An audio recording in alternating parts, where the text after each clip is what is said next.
Guys মই মৌচুমীয়ে মোৰ অন্য এটি ভিডিঅ'লৈ আপোনালোক সকলোকে স্বাগতম জনাইছোঁ। আশা কৰোঁ সকলো কুশলে আছে। আজি পাকঘৰৰ পৰা ভিডিঅ'টো আৰম্ভ কৰিছোঁ। বাহিৰত পুৰা ৰ'দ দি আছে, ইমানেই গৰম হৈছে নহয়, ভাত বনাওঁতে অৱস্থা বেয়া হৈ গৈছেগৈ। মোৰ ভাতটো হৈ গ'ল আৰু দালি পাতি থৈছোঁ আৰু এতিয়া বনাম ব্ৰইলাৰ চিকেন। একেবাৰে চটপটা বুলি ক'ব লাগিব। এটা চিক্ৰেট বস্তু দিম মই, খাবলৈ সেইটো দিলে বহুত টেষ্টি হয়।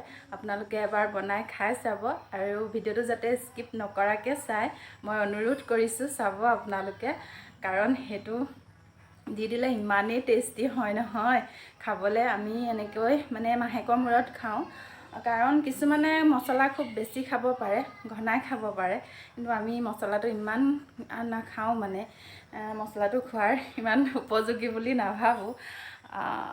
কেতিয়াবা খাওঁ আৰু মাহেকৰ মূৰত, বা কমকৈও দি খাওঁ তেনেকুৱা। ব'লক তেনেহ'লে বনাই লওঁ। এয়া মই প্ৰথমে চিকেনকেইডোখৰ বাছি লৈছোঁ।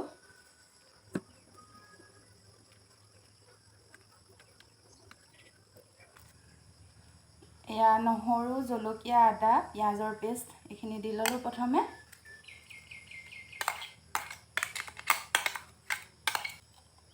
এয়া জালুকৰ গুড়া, ৰেড চিলি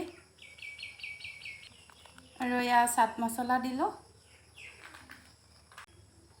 ধনিয়া গুড়া আৰু এয়া জিৰা গুড়া, হালধি, নিমখ দি দিলোঁ, মিঠাতেল দি দিছোঁ আৰু লৈছোঁ এচিটা নেমু, এয়া দি দিম।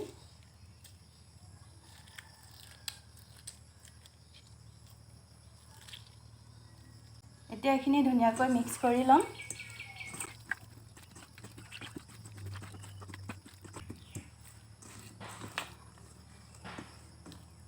এইখিনি মোৰ ধুনীয়াকৈ মিক্স কৰা হৈ গ'ল।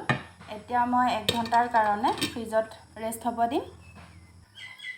1 ঘণ্টা মাংসখিনি ৰেষ্ট হোৱাৰ পাছত এইফালে মই কেৰাহীত তেল গৰম কৰি ল'লোঁ আৰু এতিয়া দুটামান গোটা জিৰা ফুটাই ল'ম।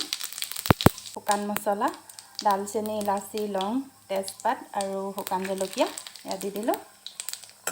এতিয়া পিঁয়াজ এটা সৰু সৰুকৈ কাটি লৈছিলোঁ, এইখিনি দি দিলোঁ। এতিয়া পিঁয়াজখিনি ৰঙচুৱা হোৱালৈকে ভাজি ল'ম। এয়া পিঁয়াজখিনি ৰঙচুৱা হৈ গ'ল। এতিয়া এইফালে মেৰিনেট কৰি থোৱা মাংসখিনি দি দিম ইয়াতে।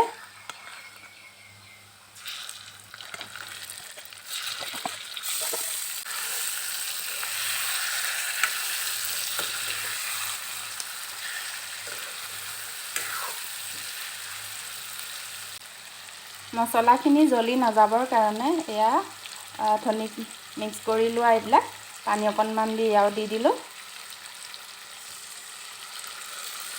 মছলাখিনি জাষ্ট জ্বলি যাব নালাগে।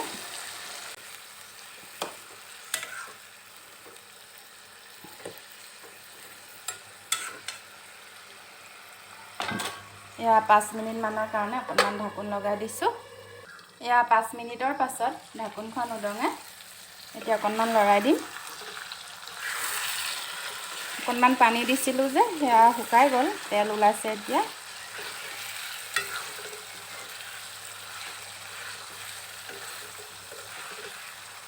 মাজতে মই এবাৰমান লৰাই দিছিলোঁ আৰু এতিয়া ইয়াতে দি দিম মিট মছলাটো মই এতিয়াই দিছোঁ। এতিয়া আকৌ ধুনীয়াকৈ লৰাই ল'ম।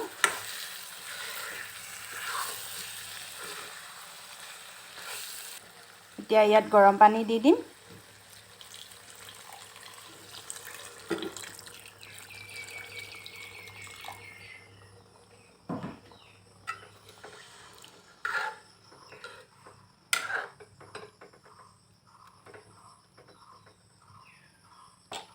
হৈ গ'ল, আকৌ ঢাকোনখন লগাই দিছোঁ। এয়া পূৰা 20 মিনিটৰ পাছত ঢাকোনখন উদঙাই অকণমান লৰাই দিম।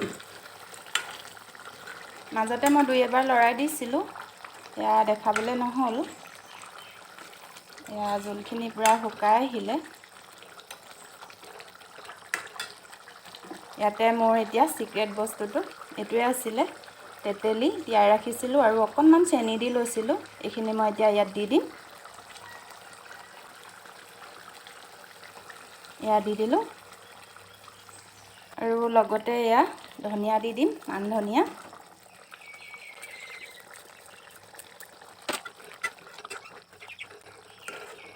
এতিয়া মই নিমখটো অকণমান টেষ্ট কৰি চাওঁ, কাৰণ মেৰিনেট কৰোঁতে দিয়া নিমখ, এতিয়া যদি কম হয় অলপ দিব লাগিব। নিমখ দিবলৈ দৰকাৰ নাই, একেবাৰে জোখত হৈছে। এতিয়া 5 মিনিটমানৰ কাৰণে আকৌ ঢাকোনখন অকণমান লগাই দিছোঁ। এয়া আকৌ 5 মিনিটৰ পাছত অকণমান লৰাই দিম। কালাৰটো চেঞ্জ হৈ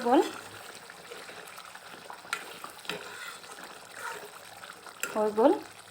এতিয়া আকৌ ঢাকোনখন লগাই এতিয়া গেছটো অফ কৰি দিছোঁ। খাবলৈ ৰেডি কৰি লওঁ। আজি ভাত বনাই ইমান গৰম উঠিলে, গৰমটো যথেষ্ট বেছি, আৰু ভাত ইয়ালৈকে লৈ আহিলোঁ।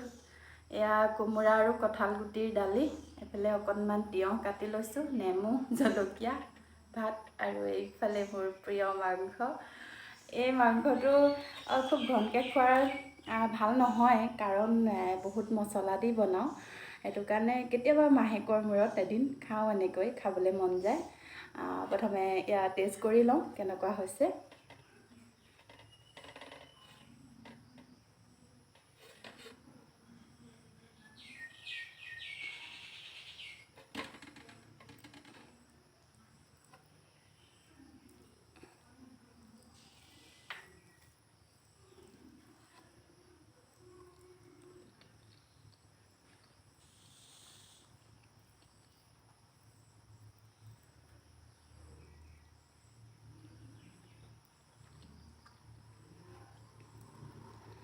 অকণমান মিঠা, অকণমান তেতেলীৰ সোৱাদটো আহিছে, বহুত মজা লাগিছে।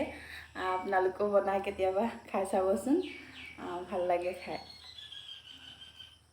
এতিয়া মাংসৰ অকণমান খাই দেখুৱাম।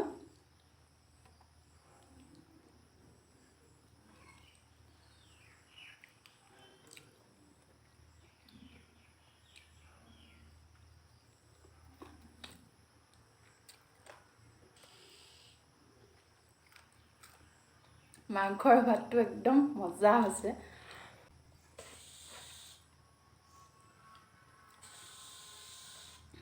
মই তেতিয়াহ'লে ভাতটো খাই লওঁ আৰু ভিডিঅ'টো ইমানতে সামৰণিও মাৰোঁ। যথেষ্ট গৰম উঠিছে, এতিয়া ফেনখন লগাই লওঁ। ভিডিঅ'টো কৰিবৰ সময়ত ফেনখন লগাই ল'লে বৰ হুৰ হুৰ হুৰ হুৰ মাত আহি থাকে। সেইটো কাৰণে ফেনখন এতিয়া বন্ধ কৰি থোৱা আছে, ফেনো লগাই লওঁ।